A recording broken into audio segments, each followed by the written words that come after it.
The Galactic Military Academy's training grounds fell silent as the massive cage descended from the transport ship. Inside, something ancient and terrible stirred. Commander Vexrel, a towering Crithian with scales that shimmered like oil on water, watched the assembled cadets with 3 unblinking eyes. This was the final test before graduation, the trial that separated the worthy from the weak. "Behold the Zarthul," Vexrel announced, his translator collar rendering his clicking mandibles into perfect galactic standard, a war beast from the dead world of Zarthan. For 10,000 cycles, our ancestors used these creatures to test the mettle of warriors. Stand your ground and you pass. Flee and you fail. Anna Chen stood in the 3rd row, her heart hammering against her ribs. She was one of only 2 humans in the entire academy, a species so new to the galactic community that most of her instructors still pronounced human incorrectly. Beside her, a Voltarian cadet named Krek shifted his 4 arms nervously. Even the usually stoic Mindorian cadets looked uncomfortable. The cage opened with a hydraulic hiss that seemed to echo across the red desert training ground. What emerged made Anna's breath catch in her throat.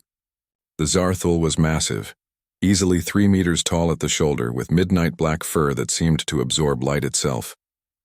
Its 6 legs moved with predatory grace, each footfall silent despite the creature's enormous weight. But it was the eyes that truly unsettled her, crimson orbs that burned with an intelligence that seemed almost malevolent. The creature began its assessment, moving down the line of cadets with deliberate slowness. First was Krex the Voltarian. The Zarthul approached him, its nostrils flaring as it sampled his scent. The creature circled once, twice, then released a low growl that made the ground vibrate. Krex held his position, all 4 hands clenched into fists, his blue skin darkening with the effort of maintaining composure. After what felt like an eternity, the Zarthul moved on. One by one, the beast tested each cadet. It approached the massive Draken warrior Gorath, who stood nearly as tall as the creature itself, and the 2 locked eyes in a battle of wills that lasted 3 full minutes. The Zarthul's lips peeled back, revealing teeth like curved daggers, but Gorath didn't flinch. Eventually, the beast continued its assessment. Some cadets weren't so fortunate.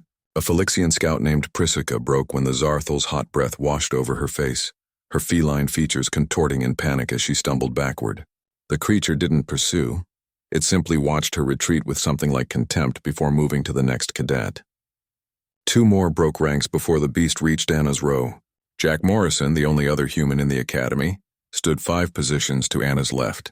She'd trained alongside Jack for 2 standard years, and she knew him to be brave, sometimes recklessly so. As the Zarthul approached him, she saw his jaw tighten, saw the way his hands trembled slightly before he forced them still. The beast sniffed at him, its massive head level with Jack's chest. For a moment, nothing happened. Then the Zarthul released a sound, not quite a growl, not quite a purr, and moved on. Anna's turn was next. The creature approached her with the same methodical pace it had used with every other cadet, but something changed as it drew near. The Zarthul's posture shifted almost imperceptibly. Its ears, which had been flat against its skull for the entire assessment, suddenly pricked forward.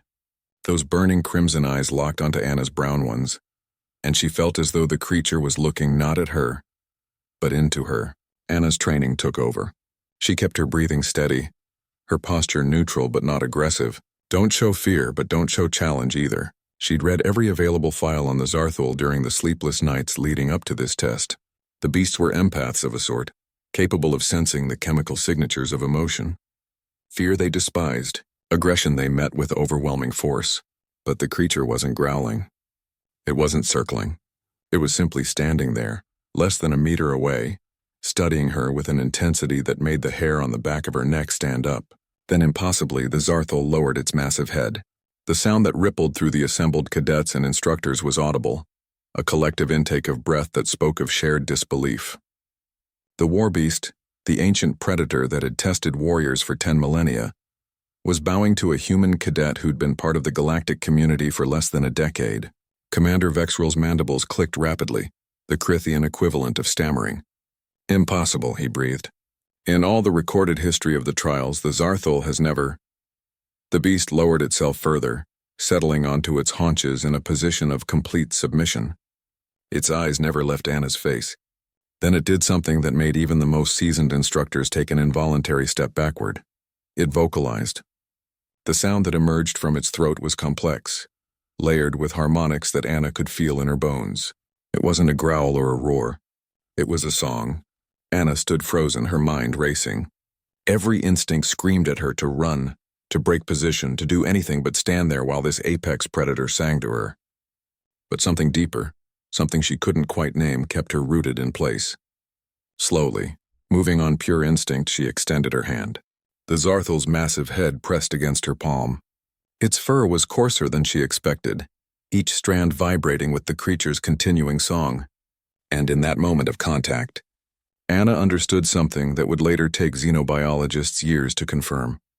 The Zarthel wasn't testing for courage or strength, or any of the qualities the galactic military valued. It was testing for kinship. The war beasts of Zarthen were predators, yes, but they were pack predators, social creatures who understood loyalty, sacrifice, and the bonds that held groups together in the face of impossible odds. For 10,000 years, they'd been testing warriors of species who'd long since evolved beyond such primitive social structures. Species who valued individual glory over collective survival. Species who'd forgotten what it meant to be part of a pack. But humans? Humans remembered. Humanity had spent hundreds of thousands of years as persistence hunters on the African plains, running their prey to exhaustion not through speed or strength, but through stubborn, relentless cooperation. They'd survived ice ages and droughts and every catastrophe their homeworld could throw at them, not because they were the strongest or the fastest, but because they refused to abandon their pack. It was written into their DNA, encoded in every fiber of their being. The Zarthel recognized that. It recognized a kindred spirit, a predator that understood the true meaning of pack. The creature's song faded and it rose to its full height. For a long moment it simply stood there, Anna's hand still resting on its head. Then, with surprising gentleness, it touched its nose to her forehead.